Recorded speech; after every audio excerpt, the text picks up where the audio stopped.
தமிழொலி நேயர்களுக்கு வணக்கம். இன்றைய மதிய நேர பிரதான செய்திகள். முதலில் தலைப்புச் செய்திகள். பதில் போலீஸ் மா அதிபருக்கும் ஆணையகத்துக்கும் இடையில் நேரடி மோதல். நாட்டில் 2 மாகாணங்களுக்கு பலப்படுத்தப்பட்டுள்ள பாதுகாப்பு. 24 மணித்தியாலத்தில் கொட்டி தீர்க்கவுள்ள கனமழை, விடுக்கப்பட்டுள்ள எச்சரிக்கை.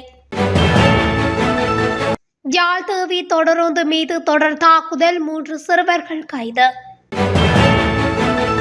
நாட்டில் உள்ள சுற்றுலா பயணிகளுக்கு விடுக்கப்பட்டுள்ள எச்சரிக்கை. தென்னிலங்கையில் ஆயுதங்களுடன் சிக்கிய இளம்பெண். கடேபுள்ள சஞ்சீவ படுகொலை விவகாரம் தொடரும் கைது நடவடிக்கைகள். மித்தனிய முக்கொலை சம்பவம், மற்றுமொரு சந்தேக நபர் கைது. போலீஸ் நிலைய பொறுப்பதிகாரிகளின் இடமாற்றம் தொடர்பாக தேசிய போலீஸ் ஆணையகம் மற்றும் போலீஸ் பதில் மா பிரியந்த வீரசூரிய ஆகியோருக்கு இடையில் மோதல் ஏற்பட்டுள்ளது. இந்த சர்ச்சை அரசியலமைப்பு பேரவை வரையில் சென்றுள்ளது. முன்னதாக பதில் போலீஸ் மா அதிபர் வீரசூரிய நியமனங்களை செய்யும் பொறுப்பை தனக்கு வழங்குமாறு கோரி தேசிய போலீஸ் ஆணையகத்துக்கு கடிதம் எழுதியிருந்தார். ஆனால் அந்த கோரிக்கையை ஆணையகம் நிராகரித்திருந்தது. போலீஸ் திணைக்களத்தின் உள்பணிகளில் தேசிய போலீஸ் ஆணையகம் தலையிடுவதாக கூறியே அவர் இந்த பொறுப்பை தம்மிடம் தருமாறு கோரியிருந்தார். இந்த கோரிக்கைக்கு சட்டமா அதிபரின் அனுமதியும் இருந்ததாக பதில் போலீஸ் மா அதிபர் தெரிவித்துள்ளார்.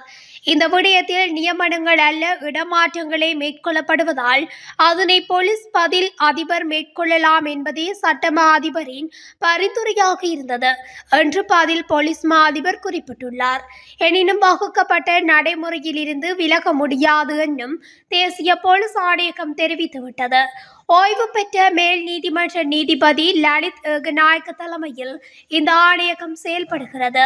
ஓய்வு பெற்ற அமைச்சக செயலாளர் ரேணுகா ஏகநாயக்க, ஓய்வு பெற்ற மாவட்ட செயலாளர் கே கருணாகரன், சட்டத்தரணி தில்ஷான் கபில ஜெயசூரிய, ஜனாதிபதி சட்டத்தரணி AM இலியாஸ் மற்றும் ஓய்வு பெற்ற துணை போலீஸ் அதிபர் ஜேந்த ஜெயசிங் ஆகியோர் ஆணையகத்தின் மத்திய உறுப்பினர்களாக உள்ளனர்.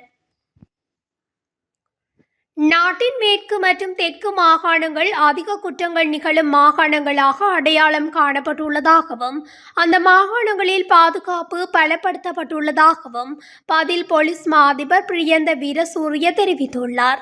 இதேவேளை 2025ஆம் ஆண்டு இதுவரையில் 17 துப்பாக்கிச் சூட்டு சம்பவங்களும் 5 கத்திக்குத்து சம்பவங்களும் பதிவாகியுள்ளதாகவும் அவர் குறிப்பிட்டுள்ளார்.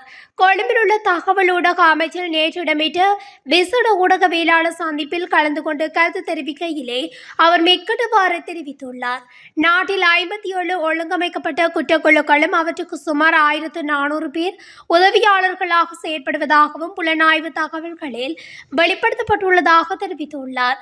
தற்போதைய அரசாங்கம் ஆட்சிக்கு வந்த பிறகு நடத்தப்பட்ட விசாரணைகளில் 13 T56 ரக துப்பாக்கிகள், 15 ரிவால்வர்கள், 21 கைத்துப்பாக்கிகள், 75 12 போர் துப்பாக்கிகள், 7 ரிப்பீட்டர்கள், 805 உள்ளூர் துப்பாக்கிகள் மற்றும் பிற துப்பாக்கிகள் 4 போலீசாரினால் கைப்பற்றப்பட்டதாகவும் பதில் போலீஸ் மா அதிபர் தெரிவித்துள்ளார்.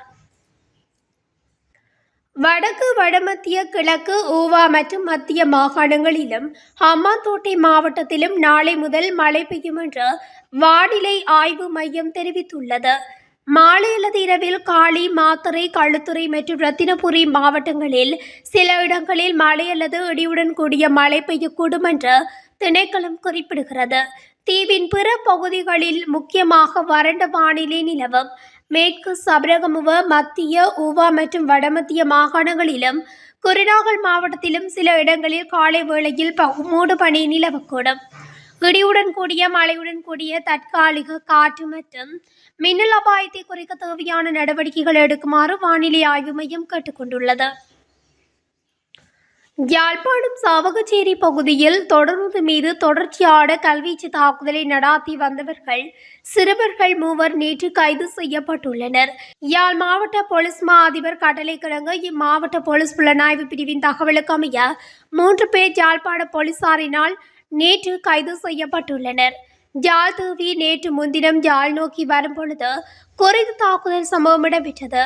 ரயில் வரும்போது அரியாலை பகுதியில் வைத்து கல்லெறிவதை ரயிலில் சென்ற ஒருவர் தற்செயலாக படம் பிடிக்கும் போது அந்த தாக்குதல் சம்பவம் பதிவாகியுள்ளது. ஏற்கனவே நடாத்திய கல்வீச்சு தாக்குதலில் ஒருவர் காயமடைந்த நிலையில் யாழ் போதனா வைத்தியசாலையில் சிகிச்சை பெற்றதாக தெரிவிக்கப்படுகிறது. இதுகுறித்து யாழ்ப்பாண ரயில் நிலையமும் முறைப்பாடு செய்ததை தொடர்ந்து குறித்த விடயம் யாழ் மாவட்ட பிரதி போலீஸ் மா அதிபரின் கவனத்துக்கு கொண்டு செல்லப்பட்டு 13 தொடக்கம் 15 வயதுகளுக்குட்பட்ட சிறுவர்கள் 3 பேர் கைது செய்யப்பட்டுள்ளனர். இவர்கள் பாடசாலைக்கும் ஒழுங்கீன மாணவர்கள், ஏற்கனவே சிறு சிறு குற்றங்களை புரிந்தவர்கள் எனவும் போலீஸ் தகவல்கள் தெரிவிக்கின்றன. இவர்களை பெற்றோர்களின் உதவியுடன் சிறுவர் நீதிமன்றில் முற்படுத்துவதற்கான ஏற்பாடுகள் முன்னெடுக்கப்படுகின்றன.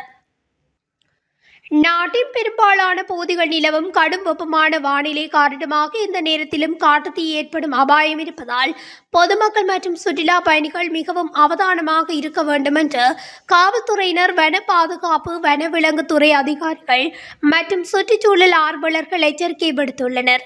அதன்படி மாத்தளை, கண்டி மற்றும் நுவரெலியா மாவட்டங்களில் அமைந்துள்ள பல இயற்கை காடுகளில் காட்டுத்தீ ஏற்பட வாய்ப்புள்ளதாகவும் தெரிவிக்கப்பட்டுள்ளது. குறிப்பாக மாத்தளை மாவட்டத்தின் எல்லையிலுள்ள நக்கிள்ஸ் மலைத்தொடரின் சில பகுதிகள், கந்தன மலைத்தொடர் மற்றும் நுவரெலியா மாவட்டத்தின் எல்லையில் உள்ள ஹோட்டகந்தன்ன ஆகியவை அதிக ஆபத்தான நிலையில் உள்ளன. கடந்த சில நாட்களாக பல ஒதுக்கப்பட்ட காடுகளில் காட்டுத்தீ ஏற்பட்டதாக தகவல்கள் வெளியாகின. இந்நிலையில் பொதுமக்கள் மற்றும் சுற்றுலா பயணிகள் மிகவும் அவதானத்துடன் செயற்பட வேண்டும் எனவும் காவல்துறையினர், வன பாதுகாப்பு, வனவிலங்குத்துறை அதிகாரிகள் மற்றும் சுற்றுச்சூழல் ஆர்வலர்கள் கேட்டுக் கொண்டுள்ளனர். காலி கபராதவு பகுதியில் வீடொன்றில் ஆயுதங்களுடன் பெண்ணொருவர் கைது செய்யப்பட்டுள்ளார். 2 ரிவால்வர்கள், தோட்டாக்கள் மற்றும் 2 வாள்களுடன் பெண் கைது செய்யப்பட்டுள்ளார். சந்தேக நபர் நேற்றிரவு கைது செய்யப்பட்டதாக போலீசார் தெரிவித்தனர். கைது செய்யப்பட்ட பெண் வெள்ளேகவத்த பகுதியைச் சேர்ந்த 26 வயதுடையவர் என தெரியவந்துள்ளது. சந்தேக நபர் கைது செய்யப்பட்ட போது வெளிநாட்டில் தயாரிக்கப்பட்ட ஒரு ரிவால்வர், உள்நாட்டில் தயாரிக்கப்பட்ட ஒரு ட்ரில்வர், 2 பிஸ்டல், தோட்டாக்கள் மற்றும் 2 வாள்கள் போலீசாரால் பறிமுதல் செய்யப்பட்டுள்ளன. கனேமுள்ள சஞ்சீவ கொலையுடன் தொடர்புடைய மேலும் 3 சந்தேக நபர்களை போலீசார் கைது செய்துள்ளனர். அதன்படி இந்த கொலை தொடர்பாக இதுவரை 8 பேர் போலீசாரால் கைது செய்யப்பட்டுள்ளனர்.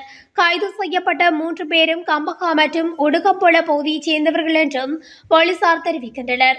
இந்த கொலைக்கு பயன்படுத்தப்பட்ட துப்பாக்கியை வைத்திருந்ததற்காகவும், குற்றத்துக்கு முந்தைய நாள் துப்பாக்கிச்சூடு நடத்தியவருக்கு வழங்கியதற்காகவும் கம்பகா மெல்பத்து வீதி ஆஸ்கிரிய பகுதியைச் சேர்ந்த 22 வயதுடைய தமிந்து லக்ஷான் என்ற இளைஞர் கைது செய்யப்பட்டுள்ளார்.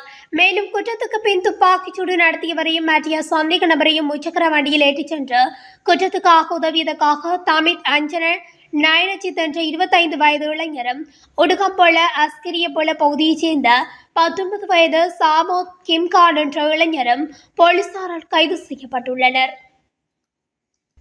மித்தனிய முக்கொலையுடன் தொடர்புடைய மற்றொரு சந்தேக நபர் கைது செய்யப்பட்டுள்ளார். வீரகட்டிய போலீஸ் பிரிவின் டெலம்போயா பகுதியில் தங்காலை பிரிவு குற்றப்புலனாய்வு பணியகத்தைச் சேர்ந்த அதிகாரிகள் குழுவினால் நேற்று மாலை சந்தேக நபர் கைது செய்யப்பட்டார். கைது செய்யப்பட்ட சந்தேக நபர் டெலம்புய பேகந்தலவள பகுதியைச் சேர்ந்த 29 வயதுடையவர் என தெரிய வந்துள்ளது. இதுவரை 5 சந்தேக நபர்கள் இந்த கொலை தொடர்பில் கைது செய்யப்பட்டதாகவும் போலீசார் தெரிவித்தனர். இத்துடன் தமிழொலியின் இன்றைய மதிய நேர பிரதான செய்திகள் நிறைவடைகின்றன.